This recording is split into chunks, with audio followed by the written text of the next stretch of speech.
When you think of wildfires, you may think of destruction, skeletal forests, property loss, and lives forever changed. But fires can also bring rejuvenation. They can renew ecosystems, nourish the soil, and foster new growth. But climate change is causing these fires to burn larger, longer, and more often. These larger and more frequent fires damage ecosystems, disrupt communities, and can even influence the climate.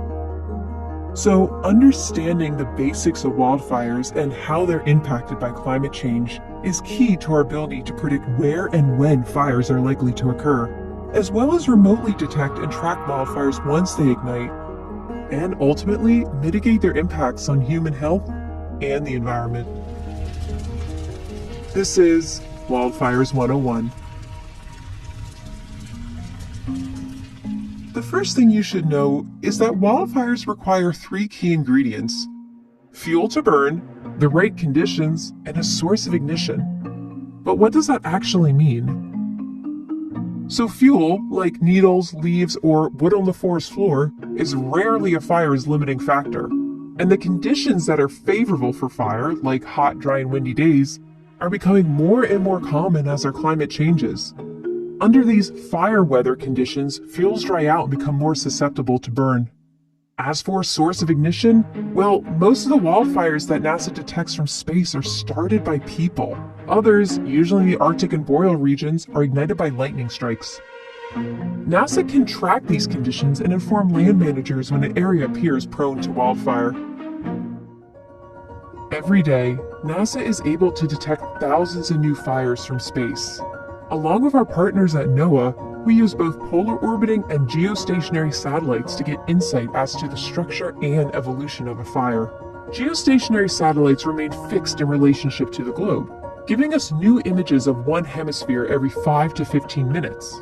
However, the resolution is usually coarser than that of polar orbiting satellites, which will pass over a fire twice per day.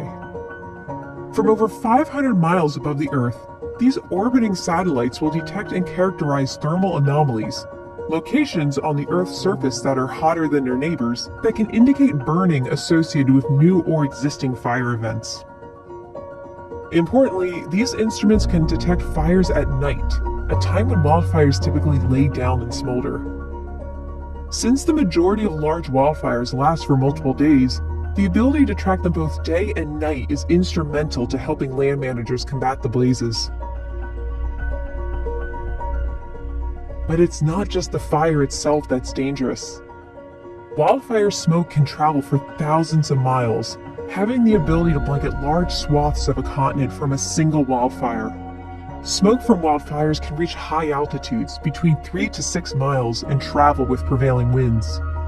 This smoke can linger in the air for several weeks, changing the chemistry of the atmosphere and reducing the amount of sunlight reaching the surface.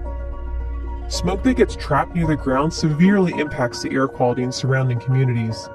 And poor air quality can last for months as large fires continue to smolder even after the fire itself has been contained. Climate change is not only impacting the size and intensity of wildfires, but also their frequency in some regions. NASA has over 22 years of daily fire data to track wildfire trends.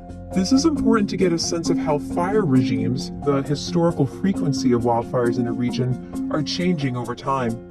Understanding an ecosystem's fire regime is important because in many instances, wildfire is essential to maintain a mixture of younger and older vegetation. However, when fires occur too frequently or with increased severity, it can have devastating effects like destroying habitat, changing soil chemistry, and clogging waterways.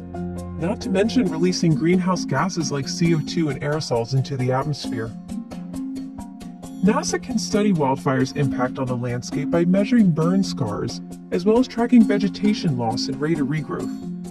Having an accurate assessment of a landscape post-fire is a key part of understanding how ecosystems recover over time.